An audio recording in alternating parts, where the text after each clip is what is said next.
নমস্কার বন্ধুরা, কেমন আছেন সবাই? আশা করছি সবাই ভালো আছেন, আমরাও ভালো আছি। তা আমি আরতি চলে আসলাম আরও কিচেনে। স্বাগতম জানাচ্ছি সবাইকে। তা আজকে তো বৃহস্পতিবার, নিরামিষ রান্না করব বিভিন্ন রকম সবজি দিয়ে আর সয়াবিন দিয়ে। দারুণ একটা সবজি হবে আজকে। আর এইভাবে সয়াবিন দিয়ে বিভিন্ন রকম সবজি দিয়ে কে কে রান্না করে খেয়েছেন বন্ধুরা, কমেন্ট করে জানাবেন। তো দেখুন আমি কি কি সবজি নিয়েছি। তো তা সয়াবিন তো এই যে অল্প কিছু সয়াবিন, এটার জন্য নিয়েছি একটা আলু, আর এখানে নিয়েছি দুটো কাঁকরোল, নিয়েছি পেঁপে, আর নিয়েছি ডাঁটা, আর নিয়েছি একটা ধুন্দুল। আর তার জন্য মশলা নিয়েছি আমি এই যে জিরা বাটা, আদা বাটা, আর এদিকে নিয়েছি আমি কাঁচা লঙ্কা আর সরিষা বেটে। আর থাকবে হচ্ছে দুধ, এই যে গরুর দুধ, এখানে 1 কিলো দুধ আছে। দুধ দিয়েছি, এখান থেকে একটু পরিমাণ মতো আমি দিয়ে দেবো। তো কড়াইতে দেখুন আমি তেল দিয়েছি।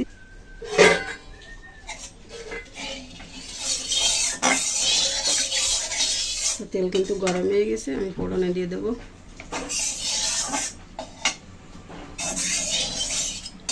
তো সরিষার তেলে রান্নাটা করে নিচ্ছি। তো ফোড়নে দিয়ে দিচ্ছি একটা শুকনো লঙ্কা,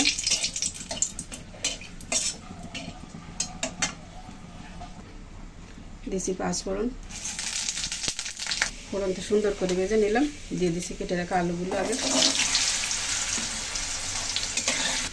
সামান্য একটু হলুদ দিয়েছি আলুর সাথে, সামান্য একটু লবণ। আলুগুলো সুন্দর করে আগে ভেজে নেবো, তারপরে একে একে সব তরকারি দিয়ে দেবো। আলুগুলো একটু ভেজে নিলাম, এখন দিয়ে দেবো কাঁকরোল আর পেঁপে।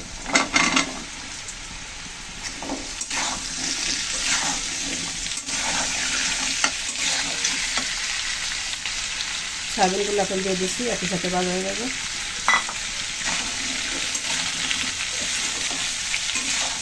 বিভিন্ন রকম সবজির সাথে সয়াবিন দিয়ে খেতে কিন্তু দারুণ লাগে বন্ধুরা। আপনারা যদি না খেয়ে থাকেন একবার কিন্তু বাসায় করে দেখতে পারেন। আমরা কিন্তু মাঝে মধ্যে খাই, এভাবে সুন্দর লাগে।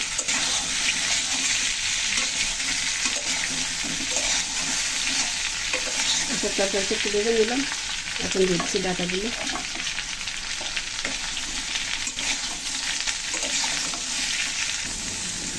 এসব তরকারিটা একটু লালচে করে ভেজে নিলাম, এখন ধুন্দুলগুলোও দিয়ে দেবো।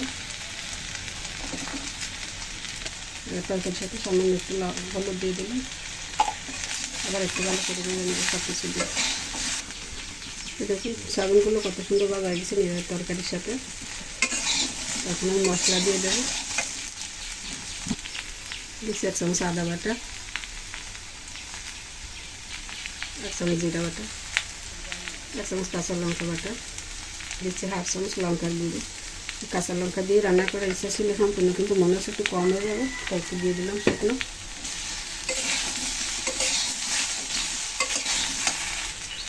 সামান্য একটু জল দিয়ে মশলাটা কষিয়ে নেব।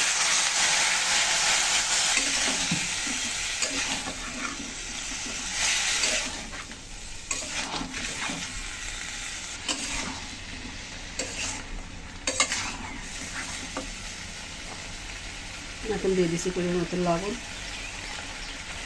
দিচ্ছি 1 চামচ চিনি। নিরামিষ একটু মিষ্টি কিন্তু থাকতেই হয়, দিতেই হয় বন্ধুরা, পছন্দ করে তারা নিশ্চয়ই মিষ্টিটা স্কিপ করতে পারেন। দিচ্ছি 1 চামচ হলুদ। সব কিছু দিয়ে সুন্দর করে তরকারির সাথে কষিয়ে নেব। মানে জল দিয়ে মশলাটা কষিয়ে নিলাম, এখন আমি দিয়ে দেবো এই গরুর দুধ। আর দুধটা দিয়ে কিন্তু সুন্দর করে কষিয়ে নেব। তো বন্ধুরা, দুধটা দিয়ে যতটা সুন্দর করে কষানো হবে তরকারির স্বাদটা কিন্তু তত ভালো হবে।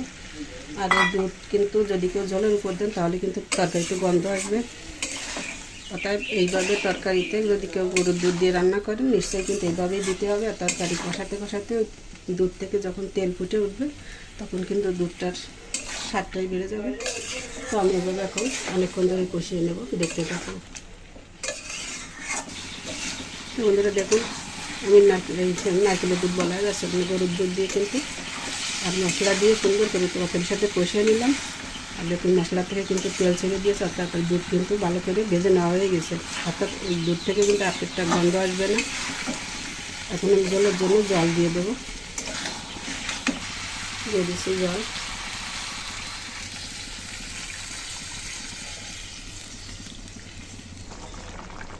তরকারিতে সুন্দর জাল উঠে গেছে। আমি একটু নেড়ে চেড়ে মিশিয়ে দিয়ে সব কিছু একটু ঢাকা দিয়ে রান্না করব। তো বন্ধুরা, এই দুধ দিয়ে রান্না করলে তরকারিতে কিন্তু দারুণ একটা কালার আসে, একটা হলুদাভ একটা কালার আসে যায়। আমি ঢাকা দিয়ে দিলাম, তো আপনারা সাথে থাকুন, দেখতে থাকুন। এবারে ঢাকনা তুলে নিচ্ছি।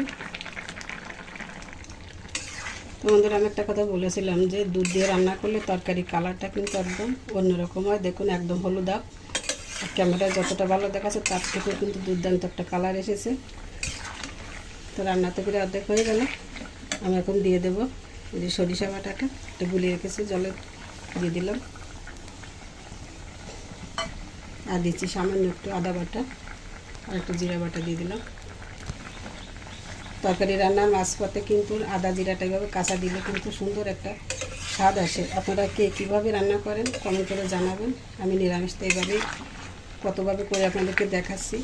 তো বন্ধুরা, আপনাদের কাছে যদি ভালো লাগে রেসিপিটি, বাসায় একবার অন্তত ট্রাই করবেন, আর কেমন লাগে আমাদেরকে সেটাও জানাবেন।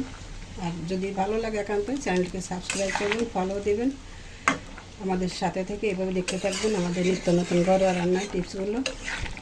তো আমি আবার একটু ঢাকা দিয়ে দেবো। আমি এতটা জল রাখবো না, অনেকটাই কমিয়ে নেব। একটু ঢাকা দিয়ে দিচ্ছি,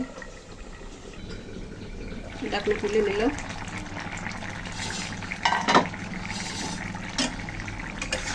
রান্না তো হয়ে গেল, তরকারি অনেকটা টেনে গেছে। রান্না শেষে আমি আর একটা নিরামিষের জন্য একটা স্পেশাল মশলা করেছিলাম, সেটা দিয়ে দিচ্ছি। এখানে আছে মৌরি, জিরা আর সরিষা, এটা দিয়ে ভেজে আমি গুঁড়ো করে রেখেছিলাম, দিয়ে দিলাম সেখান থেকে 1/2 চামচের মতো। ভালো করে মিশিয়ে তরকারিটা এখন নামিয়ে নেব।